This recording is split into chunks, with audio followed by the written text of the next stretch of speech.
द्रौपदी का स्वयंवर एक अद्भुत कथा। प्राचीन काल की बात है। पांचाल नगरी में एक भव्य आयोजन होने वाला था। राजकुमारी द्रौपदी का स्वयंवर। चारों ओर उल्लास का माहौल था। नगर को फूलों और दीपों से सजाया गया था। शक्तिशाली राजा, महायोद्धा और राजकुमार इस स्वयंवर में भाग लेने के लिए दूर दूर से आए थे। लेकिन स्वयंवर की शर्त आसान नहीं थी।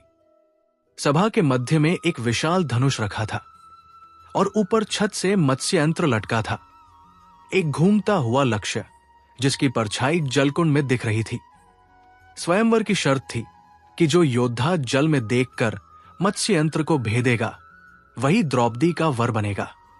एक एक करके कई महायोद्धा उठे, लेकिन कोई भी धनुष उठाने में सफल न हो सका। फिर सभा में बैठे कर्ण उठे। उनका आत्मविश्वास अडिग था। वे धनुष के पास बढ़े, लेकिन तभी द्रौपदी ने एक सख्त स्वर में कहा, मैं किसी सूत पुत्र से विवाह नहीं करूंगी। कर्ण का चेहरा क्रोध से तमतमा उठा और वे अपमानित होकर सभा से बाहर चले गए। तभी एक साधारण वेश में एक ब्राह्मण युवक उठा। वो कोई और नहीं बल्कि पांडवों में श्रेष्ठ अर्जुन थे। सभा में कुछ लोग हंसने लगे, लेकिन अर्जुन ने बिना विचलित हुए धनुष उठाया, प्रत्यंचा चढ़ाई और एक ही बाण से लक्ष्य भेद दिया। सभा में एक क्षण के लिए सन्नाटा छा गया और फिर चारों ओर जय जयकार गूंज उठी। लेकिन तभी कौरवों और अन्य राजाओं ने क्रोधित होकर अर्जुन को चुनौती दी।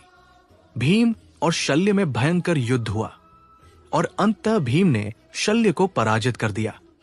इस क्षण श्री कृष्ण आगे बढ़े और बोले, ये कोई साधारण ब्राह्मण नहीं, ये तो स्वयं अर्जुन है। अर्जुन, भीम और द्रौपदी जब घर पहुंचे तो माता कुंती ने बिना देखे कह दिया, जो भी लाए हो उसे आपस में बांट लो। ये सुनते ही सभी पांडव स्तब्ध रह गए। आखिरकार नारद मुनि और श्री कृष्ण के परामर्श से यह तय हुआ कि द्रौपदी पांचों पांडवों की पत्नी बनेगी। इस तरह स्वयंवर की इस अद्भुत घटना ने महाभारत के इतिहास को एक नया मोड़ दिया। ये थी महाभारत की सबसे अनोखी कथा, द्रौपदी का स्वयंवर।